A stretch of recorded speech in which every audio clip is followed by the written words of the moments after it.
Bismillahirrahmanirrahim. Assalamualaikum warahmatullahi wabarakatuh. Waalaikumsalam warahmatullahi wabarakatuh. Yang saya muliakan pengasuh Pondok Pesantren Zainul Hasan Genggong, Kiai Haji Muhammad Hasan Mutawakil Allah SHMM. Yang saya hormati Ustadz Asosiat Profesor Dr. Abdul BIMAG selaku Universitas Islam Zainul Hasan Genggong beserta penguji utama. Yang saya hormati Kaprodi PGMI, Ustadz Dr. Haji Firdaus Ainul Yakin FPDI selaku dan juga dosen pembimbing satu saya.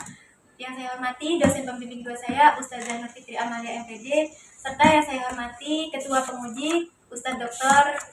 Imam Syafi'i MH.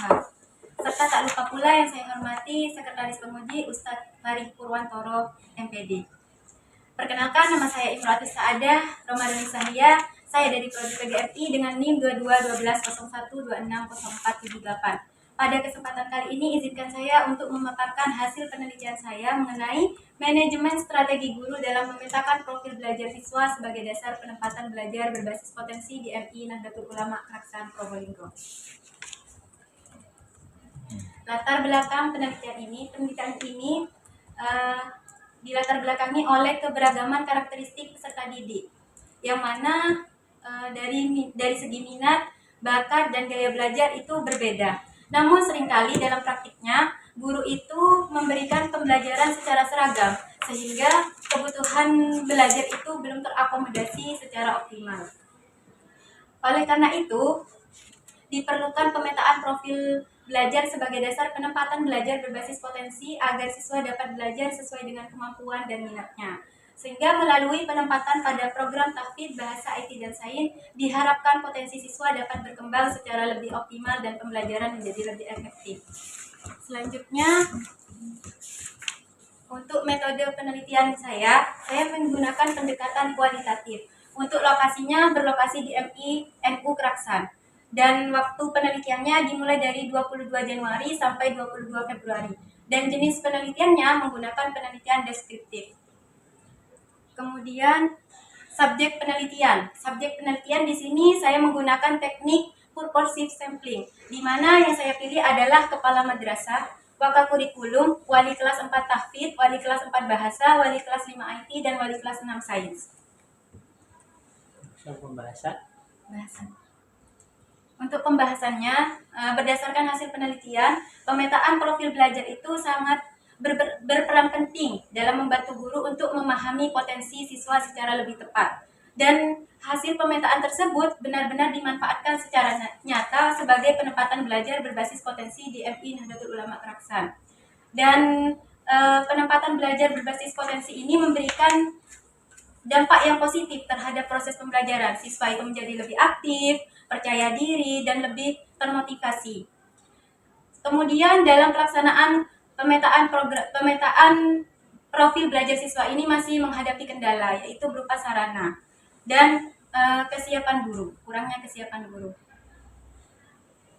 Untuk kesimpulan, strategi guru dalam memetakan profil belajar siswa dilakukan melalui tahap perencanaan, pelaksanaan, dan evaluasi dengan memanfaatkan data akademik, angket, minat dan bakat, observasi, analisis hasil belajar, serta komunikasi dengan orang tua.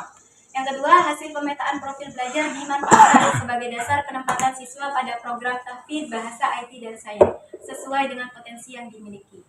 Penempatan belajar juga memberikan dampak positif terhadap keaktifan, kepercayaan diri, dan motivasi belajar siswa. Baik, dari Imratus Saadah. Ini yang diwawancara tadi kepala sekolah, kepala madrasah, wakakurikulum, kemudian wali kelas 4 tahfidz, wali kelas 4 bahasa, wali kelas 5 IT, dan wali kelas 6 sains. 6, berarti ada 6. Cukup sudah ya? Cukup Ustadz. Sebenarnya kalau dari situ sendiri kan, itu kan programnya dari kelas 4 Ustadz. Kelas 4 itu ada 4 kelas, kelas 5 itu ada 5 kelas, tapi saya menggunakan teknik tadi itu Ustadz, purposive sampling, berarti saya menggunakan informan yang benar-benar saya butuhkan dengan tujuan penelitian saya. Dan itu sudah cukup mendapatkan data terkait ini. Iya, Ustadz. Jadi tidak melibatkan gurunya berarti. cukup wali kelas. Nggih, wali kelas saja. Kelas 4, 5 dan Dan 6. 6 nggih Ustaz.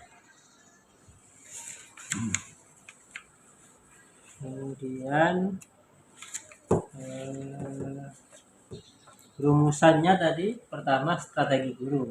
Ya, yang Kedua, kedua pemanfaatannya Ustaz. Pemanfaatan hasil pemetaan profil belajar. Nggih.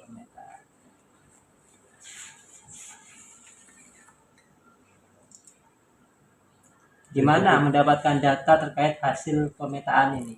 Saya Melakukan apa berarti? melakukan wawancara, observasi dan dokumentasi Ustaz terkait pemetaan profil belajar siswa. Nggih. Nggih, Ustaz. Tadi ada menyebut program bahasa itu kelas berapa? Itu kelas 4 Ustaz, dimulai dari kelas 4. Kelas 5 juga ada. Satu minggu berapa jam program?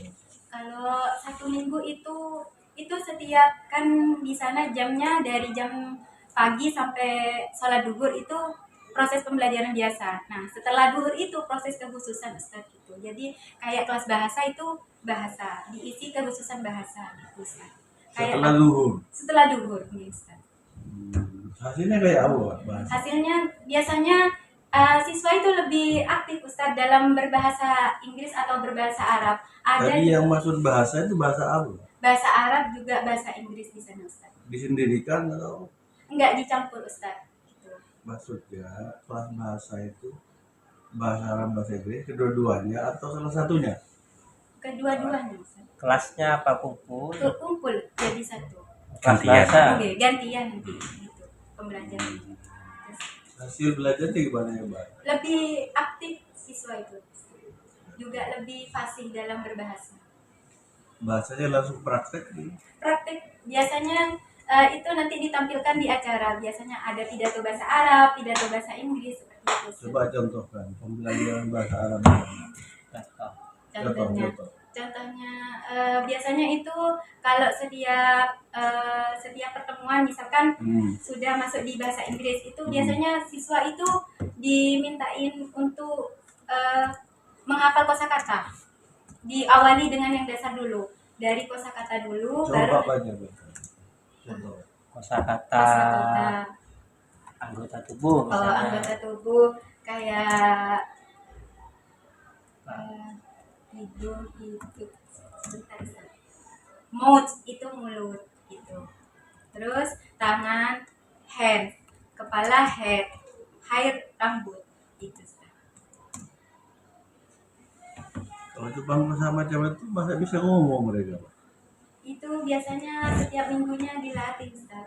Dilatih. Iya. Ada berapa guru bahasa Arabnya? Guru bahasa Arabnya di sana ada 3 yang untuk kelas 4, 5 dan 6. Alumni sini Kurang tahu Ustaz. yang bahasa Inggris alumni mana? Kalau yang di kurang tahu Ustaz. Kalau yang belum bertanya alumni mana. Kalau alumni sini ada kan ya? Ada tapi Ustaz. Di PGMI, sana Ustaz. ada PGMI. Beberapa. Kelas 2 ngajar bahasa Inggris. Alumni sini. Alumni Alumni sini. sini, PGMI. Alumni PGMI. Iya, kelas 2, wali kelas 2. Itu ngajar bahasa Inggris. Ngajar bahasa Inggris. Tapi juga jadi wali kelas. Berapa SPP-nya tuh? SPP-nya 100 lebih kayaknya Ustaz. Per bulan. Iya, per bulannya Per bulannya 100. lebih. Jumlah muridnya berapa? Kayak gitu. Lebih dari 500 Ustaz. Iya, karena setiap kelas 1 itu Angkatan. ada 5 kelas gitu Ustaz. Jadi banyak. Setiap angkatan Iya, 5 setiap kelas, 6 angkatan kelas. 5 kelas. Apa yang menarik? Yang menarik Sehingga banyak. Peminatnya banyak itu menurut Anda sebagai karena peneliti. di sana itu ada sebenarnya program yang paling unggulan itu tahfidz. Tapi yang lain seperti bahasa, IT dan sains itu cuma sebagai program pendukung Ustaz. Jadi yang menarik di sana itu program tahfidznya. Tahfidz ya? Iya. Tahfidz itu hafal berapa juz? Kalau yang kelas 6 itu sudah juz 1. Ada yang sudah juz 1. Kalau yang kelas 4, 5, 6 itu masih fokus di juz 30. Guru tahfidznya ada berapa orang? Guru tahfidznya di sana ada 4. Ada alumni sini? Tidak ada masa. Tahfidznya Kemarin ada yang guru tahfidz rencananya mau ambil 1 sarjana pasca sarjana di sini Ustadz. Kemarin juga kepala sekolahnya juga bertanya gitu ke kami, karena kami kurang tahu, jadi kami langsung menyuruh untuk datang ke sini gitu Ustadz. Ya, cukup. Mungkin itu saja yang bisa saya paparkan mengenai hasil penelitian saya. Kurang lebihnya saya mohon maaf. Wassalamualaikum warahmatullahi wabarakatuh.